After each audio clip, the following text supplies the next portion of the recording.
Hey guys, what's up? This is Capo J, and I hope you like my shirt.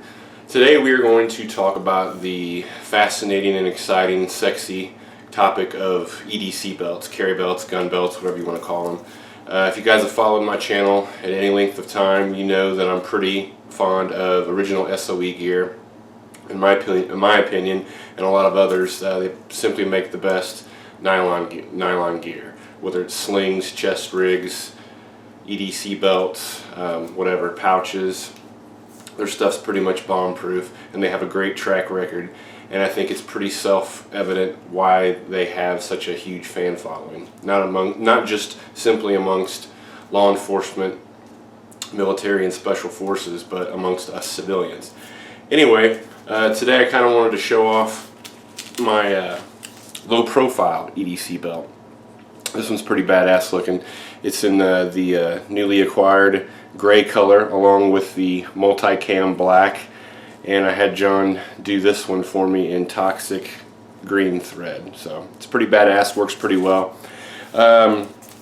Reason why I got this one, I mean, other than just being a little bit kind of like of a collectible, as far as lots of people like to collect S.O.E gear, belts, whatever. I have another one that I had cut down, a regular one, a Cobra one like this one. This was the first one I'd gotten, and I'd had this one about a year, ran it through 2 classes, and as you can see here, hopefully it's no worse for the wear. This is the original Cobra style with your Cobra buckle here. You just kind of adjust it right through here. So you try to get this in frame. Here's your Cobra buckle. As you can see here, it slides through both ends. You can bring it out. I don't know if I can get it here. You can kind of move it out, or you can bring it in closer. And you have like your Velcro here on the side to latch it down. But anyway, these Cobra buckles, Cobra EDC belts are badass. They're awesome. But if you're wanting to look for something, I guess a little bit more low profile, hence the name low profile EDC. Oh, as I was saying, first, hold on. This is my second Cobra EDC belt. The other one I have is just with like black with the red outer. This is in Coyote with multi-cam wrap. But I had the black and red one. I had it like, I don't know, 5 or 6 inches cut down off of it, and I gave it to Michelle to use. But back to the low profile. If you're wanting something a little bit more, I guess less bulky, same good quality. This one has the dual layers of scuba webbing that make up your belt. I also had a Velcro liner in this one put, and pretty much the rule of thumb is if you don't know what the Velcro liner is, you pretty much don't need to know, meaning that you don't have a use for it. But essentially, to those who don't know, they make pouches, and they have a hook and loop on them. They have the hook part. Obviously the inside of your belt's lined with Velcro, and if you want to put like a pistol mag pouch or a health pouch, medic pouch, they come in and they hook around your belt, and then they latch onto this soft loop inside your EDC belt to keep them from shifting and sliding around anyway. I don't have any of those pouches, but supposedly the rumor is that if you go ahead and have a Velcro liner added to your EDC belt, it does make them slightly more stiff and firm. And as you can see here, just like pretty much all of S.O.E belts, it's extremely firm and extremely stiff. But I guess the one difference, not necessarily an advantage, but the difference between these low profile ones, instead of the badass Cobra buckle, it simply has this G hook. So the same kind of attachment method with your, as far as to like tighten and loosen. But if you can see here, try to do this, get it on camera, it has a G hook there. And you just run it through the bottom, run it through the top, and then you have these different slots here where there's like pre-made kind of like little holes or pouches, and you find which slot you want, you hook it in there, and then you do like the other one.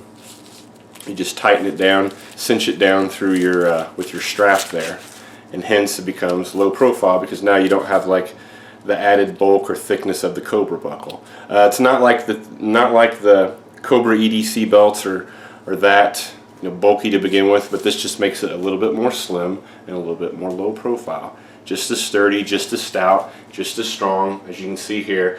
Pretty much in my opinion, and a lot of guys who carry guns and who've done it for years and years like me, and or who train or, you know, carry guns professionally, if your belt doesn't do this, if it can't stand up by its own weight, it's probably not a good enough belt. If it sags, or as soon as you hang something on it, if it squishes down or gets crumpled up, it's not a good enough belt. It's not sturdy enough.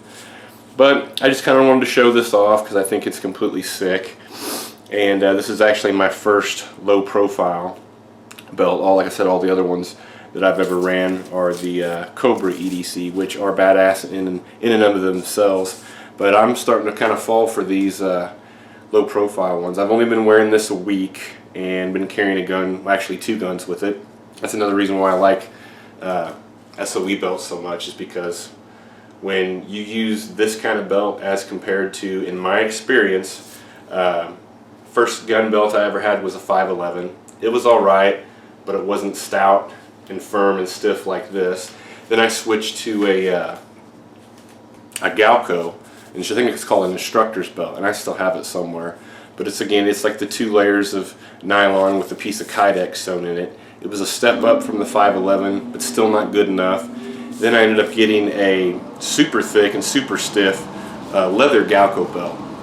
And as far as like the firmness and stiffness and the quality of it, it's very, very good, and it worked well, but it was just a little bit too thick, a little bit too bulky, which is the reason why I ended up switching to original S.O.E, aside from the amazing reputation. And these are super lightweight, super firm, and they do a good job of holding up everything you need to, especially those of us who carry 2 guns, yet alone 1. So that's pretty much it. I guess not really a review, just wanted to give you guys a little bit of background and a history of these belts. But if you're looking for a really good EDC belt, and in my opinion by far the best, original S.O.E, man. They make bomb-proof shit. Every single long gun that we own, so I guess I have about 7 or 8 slings, or 7 or 8 long guns, and they all sport bungee slings from original S.O.E. We got a couple of chest rigs and a bunch of shotgun cards. So anyway, just wanted to show you this because I thought it was super badass, and if you're looking for a belt, look no further than S.O.E. So take it easy, see you around.